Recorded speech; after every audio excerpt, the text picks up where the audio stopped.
Assalamualaikum warahmatullahi wabarakatuh.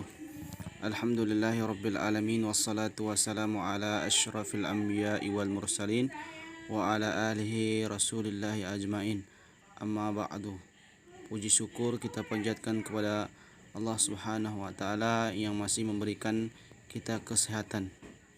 Baiklah, di sini kami dari kelompok 4 ingin mempresentasikan hasil kerja kami dengan judul langkah-langkah pengembangan instruksional. A. Pengertian pengembangan instruksional.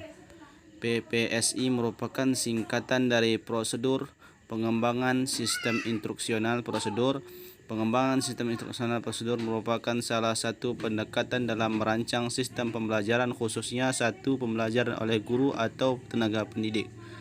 Prosedur pengembangan sistem instruksional merupakan pendekatan yang melekat pada kurikulum yang utama pada tahun 1957, 1976, dan 1977. Pengembangan instruksional adalah cara sistematis dalam mengidentifikasi, mengembangkan, mengevaluasi seperangkat materi dan strategi yang diarahkan untuk mencapai suatu tujuan pendidikan tertentu. B. Model pengembangan instruksional. 1. Definisi langkah-langkahnya adalah: A. Mengidentifikasi kebutuhan instruksional dan menulis tujuan instruksional umum. B. Melakukan analisis instruksional. C. Mengidentifikasi perilaku dan karakteristik awal peserta didik. 2. Analisis dan pengembangan prototipi sistem. Langkah-langkahnya adalah: A. Menulis tujuan instruksional umum. B. Menulis alat penilaian hasil belajar. C. Menyusun strategi instruksional.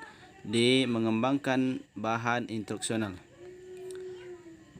3. Melaksanakan evaluasi formatif. Langkah-langkahnya adalah: A.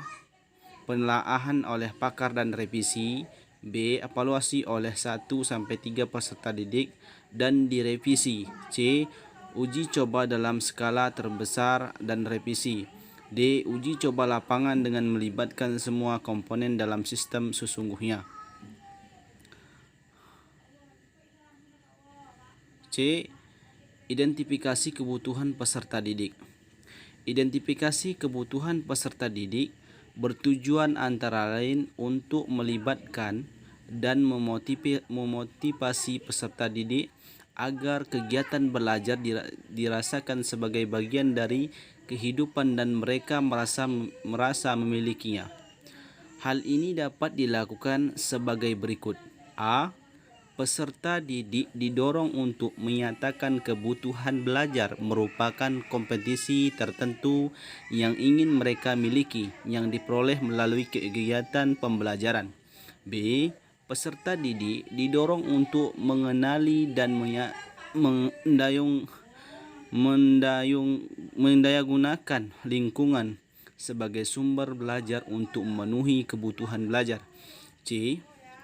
Peserta didik dibantu untuk mengenali dan menyatakan kemungkinan adanya hambatan dalam upaya memenuhi kebutuhan belajar, baik yang datang dari dalam maupun dari luar. D. Analisis karakteristik peserta didik. Analisis karakteristik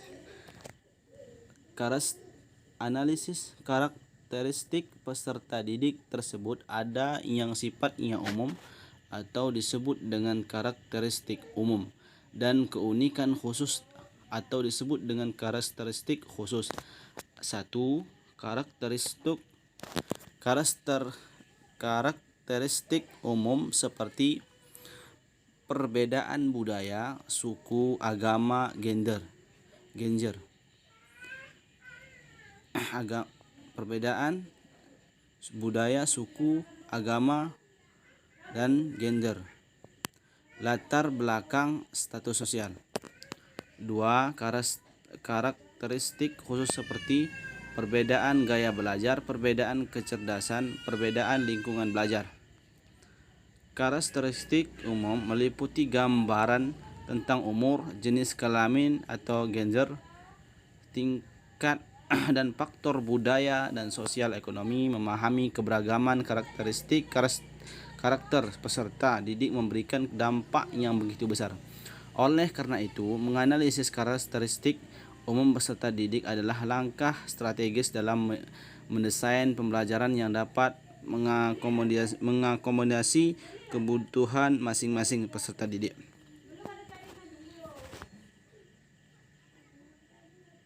Baiklah, hanya itu saja yang dapat kami presentasikan dari kelompok.